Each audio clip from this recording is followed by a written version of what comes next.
But the African Development Bank has approved a loan of over 2 billion rand to Eskom. Public Enterprise Minister Malusi Gigaba announced that the fund will be used for renewable energy projects in line with the IRP, which is the Integrated Resources Plan for South Africa, as well as to host the September Solar Energy Summit taking place at the Sandton Convention Centre. This is where investment opportunities in solar energy will be discussed. So Peter van der Bijl, a Chief Operating Officer of Reutech Limited, joins us in studio to talk more about the summit and the 2 billion rand outlay. Do give us a call on 011-5379-9333 or 9345. You can also leave a message on our Facebook or Twitter account as well. Peter, thanks so much for joining us. $365 million promises to boost the solar energy industry in South Africa offered to Eskom or given to Eskom by the African Development Bank.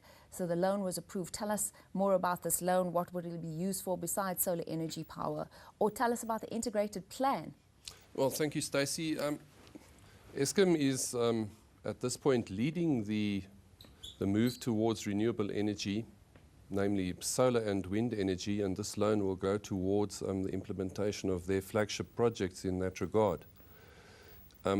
Eskom's projects come before the big integrated resources plan which government is implementing now.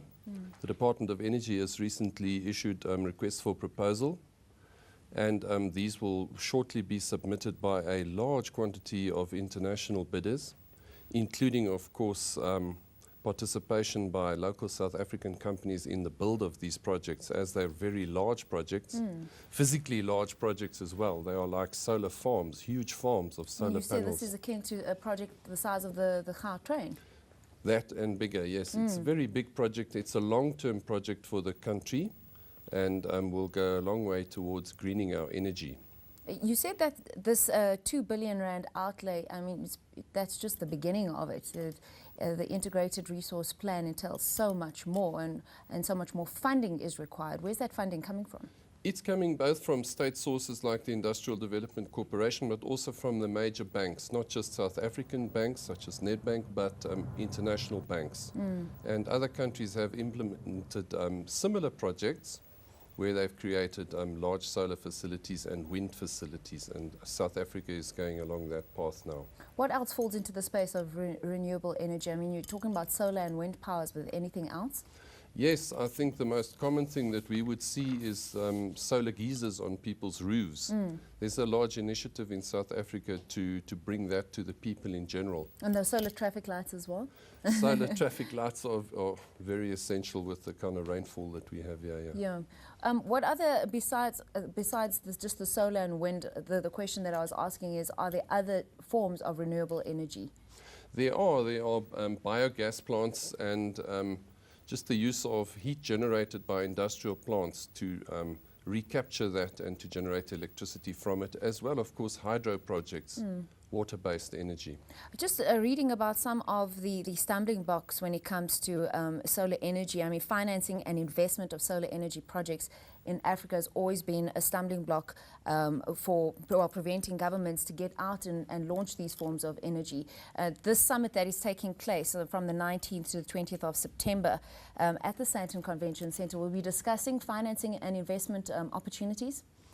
I think the financing and investment are a crucial part of it, and the time for these type of projects has now arrived, where the prices of the equipment have fallen over the years, and it is becoming more and more viable.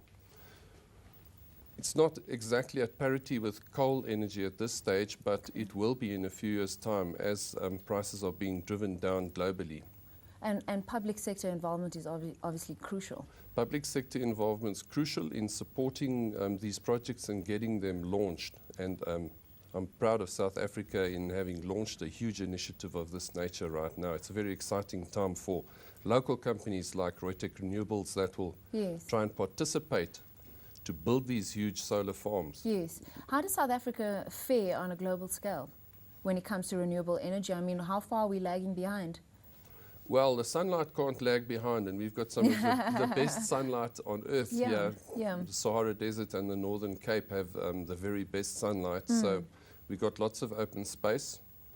and good sunlight, and the technology globally has progressed very nicely. So it's merely a matter of installing the equipment and connecting it to our grid. So it's South Africa is infrastructure. perfectly capable of doing anything of that sort. Okay. We have all the companies that we need to implement this. So who can attend the summit, or who will be attending the Solar Energy Summit?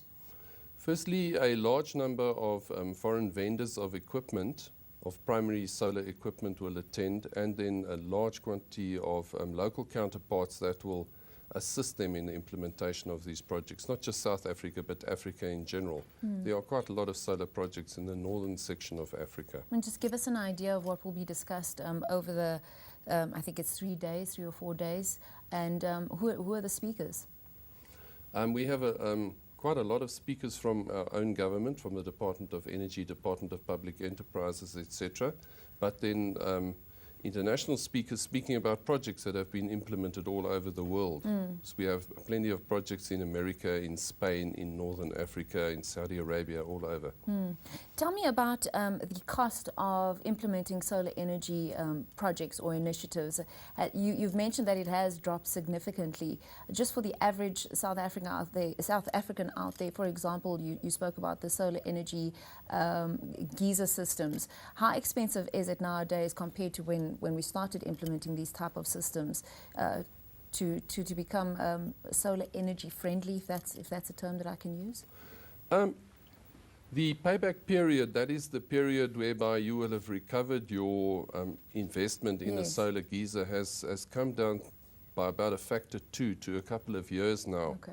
So with the government subsidy associated with these projects, you don't have too long to wait before you've recovered your money that you would put into a solar geyser. And of course, all your RDP houses and things now have solar geysers. Yes. Wherever you go in the country, you'll see solar geysers. Yeah. And this is no different to other countries like Israel, for instance, which are blessed with a lot of sunlight.